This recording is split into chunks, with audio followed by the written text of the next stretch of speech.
Well, what's up again, guys? Brian here at 3 Channel. Welcome to another episode of the People's Questions, or answer all the questions you guys have sent over the past week. This episode is going to be a bit shorter than usual, just because I'm really occupied with just so many kind of bad events going on right now, trying to work through that. And in terms of questions, a lot of them were either just too short, so I answered them in the comment section of the last video, or someone else actually managed to answer them for me, which I think most of them that were like that came from Mr. Abel Z, so thanks, keep up the good work. But I did have a small number from which I think I can answer, but starting off with the first one, coming from Red Hood 947. You wanted to know what are my top 5 Resident Evil main villains. I mean, to be honest, you can't really do a top 5 because they haven't really had that many noticeable villains. I mean, sure, you've got Wesker, you've got Sadler, you've got Simmons. There's that one villain in Code Veronica. No, not Code Veronica.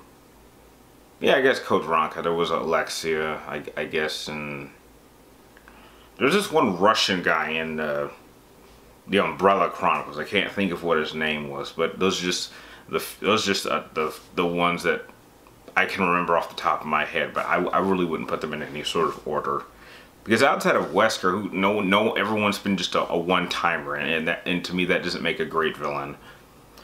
Next question comes from Macho Wesker 17. You want to know, considering all of her horrible and diabolical actions along with her cruelty and seemingly sadism, where would I rank Alex Wesker as a villain compared to the others?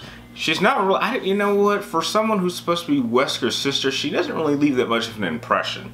Again, I do not think that you can really have a long-standing villain with just one game unless they do something really, really crazy. And to be honest, Alex Wesker just didn't even seem all that intimidating to me. I can't even remember exactly what she did, so I mean, that tells you a lot. It must not have been significantly enough for me to really care. I mean, I can think about what Simmons did, but you know, maybe it's just because I just recently finished the Let's Play of that series, and I know Sadler because, you know, Resident Evil 4 is my favorite, and so yeah, I don't really know where I would rank her, but she certainly would not be in my top 5. Next question comes from Phantom Cities. You want to know, if Count Dooku and Darth Maul teamed up, do I think they could defeat Darth Sidious? No. No, that would be a stomp. Sidious could stomp both of them so easily.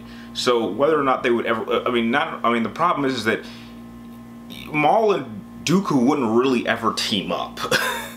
I mean, Darth Maul hates that Dooku was a former Jedi, and Dooku hates that Darth Maul killed his favorite apprentice in Qui-Gon Jinn. These two would never team up under any circumstances. The idea of that is crazy. So if they have a hard enough time, I mean, there's a better chance of them turning on each other than them teaming up against Sidious. So no, they would, even if they somehow were able to work out something, they would both lose. Next question comes from All-Star Punk, or All-Star Gamer Punk. You want to know, any updates on my goals becoming a video game journalist, and am I getting close to and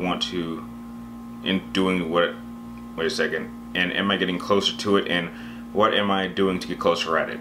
Well, I'm simply writing up more articles, posting them on a website that I've been associated with for several years now, called Geek Life.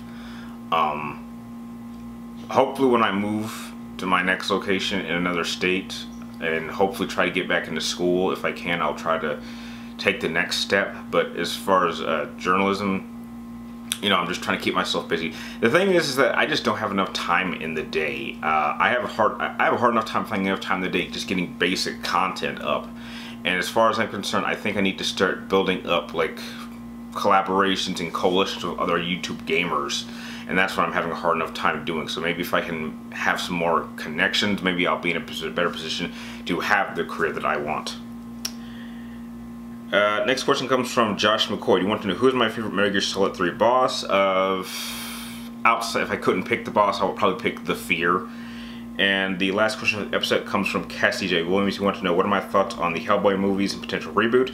I didn't really care too much for the first one. I really liked the second one, and I'm really looking forward to the reboot. And with that, those are all the questions you guys have sent me for this past week. If you guys have any more questions you would like me to answer in next week's episode, be sure to type them in the comments down below. Make sure to get them in to me before next Wednesday before I start filming the next episode. Like always, thank you guys for watching. You're awesome, and I will see you guys next time.